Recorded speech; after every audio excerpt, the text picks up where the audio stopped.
Bukan saya.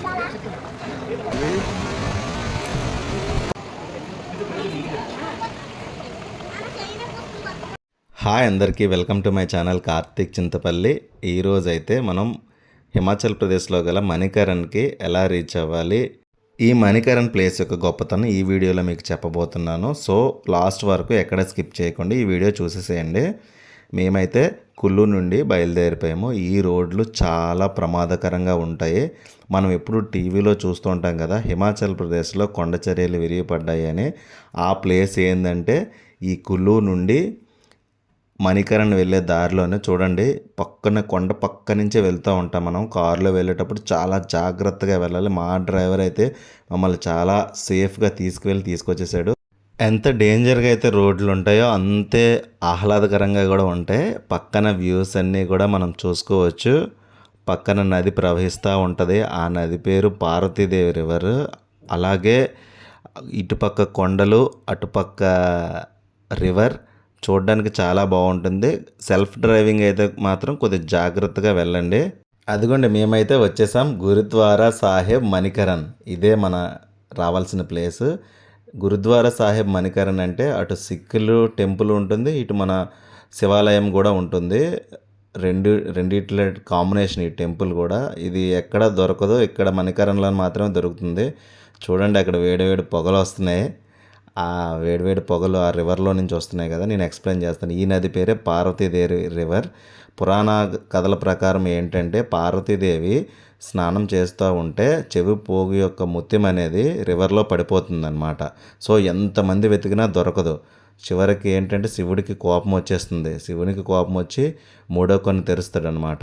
So Rudra రూపంలో ఉన్న శివుడు మనకి చాలా ఎక్కడ కనిపించడు. ఇదిగోండి చూడండి, ఇక్కడే ఈ టెంపుల్లోనే కనిపిస్తాడు. ఎంత కోపంతో ఉన్న శివుడు చూడండి.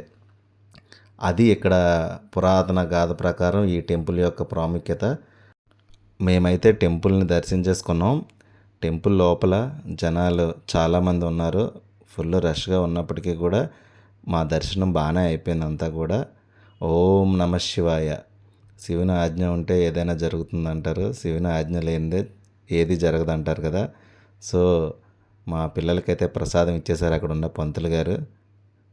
మేమైతే చక్కగా దర్శించుకున్నాం.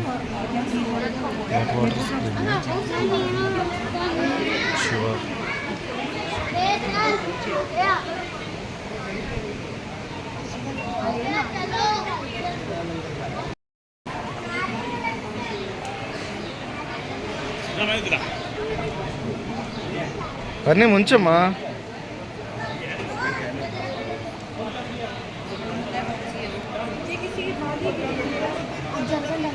ఇలా గిట్రారా తలే.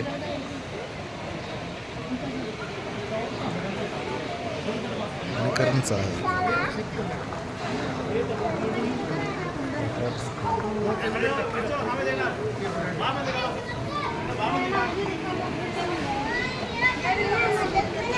ముంచుతారా మా పని? ఇది మునుగుతుంది. వెరీ గుడ్ రా, ముంచు.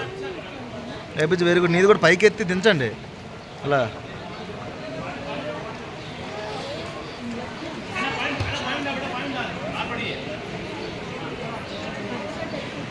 గడ్డకట్టే మంచులో కూడా, చలికాలంలో కూడా, మంచు కురుస్తున్న టైంలో కూడా స్వచ్ఛందంగా ఈ వేడి నీళ్ళు అనేది ఈ టెంపుల్లో వస్తాయి. అదే ఈ టెంపుల్ యొక్క ప్రాముఖ్యత. చాలామంది సైంటిస్టులు కనిపెట్టారు కానీ ఎవరికి అంత చిక్కలేదు. అదే ఈ గుడిలో ఉన్న గొప్పతనం. చూడండి బుడగలు ఎలా వస్తున్నాయో. వేడి నీళ్ళు అన్నమాట. మన హిమాచల్ ప్రదేశ్ అంటే ఫుల్ కూల్. అక్కడ టెంపరేచర్ అయితే 14 degrees 12 degrees అలా ఉంది మేము వెళ్ళేటప్పుడు. అంత చలిలో కూడా వేడి నీళ్ళు వస్తాయి. దీని అంతటికీ కారణం ఏంటంటే అప్పుడు చెప్పాను కదా, అందులో శివునికి కోపం వల్ల ఆ శివుడి కోపానికి ఆ నీళ్ళన్నీ వేడి నీళ్ళుగా మారిపోయాయని పురాతన కథల ప్రకారం చెప్తూ ఉంటారు. ఇంకోటి ఏంటంటే ఇక్కడ చెప్పాలంటే మేము అలా లోపలికి ముంచుతున్నాం కదా, అది ఏంటంటే ఇక్కడ మనకి అన్నం అంటే బియ్యం ఇస్తారు, అలాగే పప్పు ఇస్తారు. సో అవేంటంటే చిన్న మన మూటల్లా కట్టేసి దారానికి థ్రెడ్కి వేలాడదీసి అలా వేడి నీటిలో ముంచామనుకోండి, సో అది అన్నం కింద మారిపోద్ది బియ్యం. అలాగే పప్పు కూడా కర్రీలా మారిపోతుంది. అంత వేడిగా వాటర్ వస్తాయి.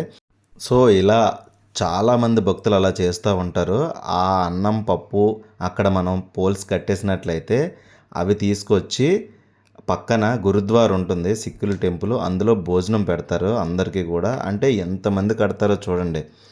ఈ పార్వతీదేవి రివర్ అంతా వేడి నీటితో చూడడానికి చాలా బాగుంటుంది. ఇలా మనం ఇవన్నీ తీసినవన్నీ కూడా శివుని దగ్గర ఒక పోల్లా ఉంటుంది. ఆ పోల్కి మనం ఇవి కట్టేసినట్లయితే మన పాపాలన్నీ తొలగిపోతాయి అని అంటారు. అదేవిధంగా ఇక్కడ కనిపిస్తుంది చూడండి చిన్న కోనేరులాగా. ఇవి కూడా సహజ సిద్ధంగా వచ్చిన వాటరే. ఇవి కూడా చాలా వేడిగా ఉంటాయి. ఇందులో గనక మనం స్నానం చేసినట్లయితే అలాగే లేదంటే మన పైన జల్లుకున్నట్లయితే మనకున్న పాపాలు పోతాయి. అలాగే చర్మ వ్యాధులు ఏమైనా ఉంటే తొలగిపోతాయి. అలాగే కీళ్ళ నొప్పులు, కాళ్ళ నొప్పులు అవి కూడా తగ్గిపోతాయి అని చెప్తూ ఉంటారు. సో ఇక్కడ వేడి నీళ్ళు మరగబెట్టినవి మనకి సిక్కుల టెంపుల్లో భోజనం పెడతారు.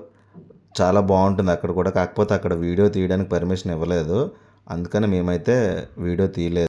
మేమైతే రిటర్న్ అయిపోతున్నాం. సేఫ్గా అయితే వెళ్ళిపోయాము. ఈ గుడికి కనుక మీరు వచ్చినట్లయితే ఆధ్యాత్మికంగా ప్రశాంతంగా ఉంటారు. నాకైతే ఆ ప్రశాంతత కలిగింది. ఇదైతే కులు నుండి 45 కిలోమీటర్స్ ఉంటుంది. అదే మనాలి నుంచి అయితే 65 అలా కిలోమీటర్స్ ఉంటుంది. సో మీరు ఎప్పుడైనా కులు మనాలి ప్లాన్ చేసుకుంటే ఇక్కడికి రావడం మర్చిపోవద్దు. మణికరణ్ చాలా బాగుంటుంది. చూడడానికి సూపర్ ఉంటుంది. జర్నీ కూడా చాలా బాగుంటుంది. అలాగే ఈ వీడియో కనుక మీకు నచ్చినట్లయితే మన ఛానల్ని సబ్స్క్రైబ్ చేసుకోండి. అలాగే మీ ఫ్రెండ్స్కి అందరికీ షేర్ చేయండి. Thank you.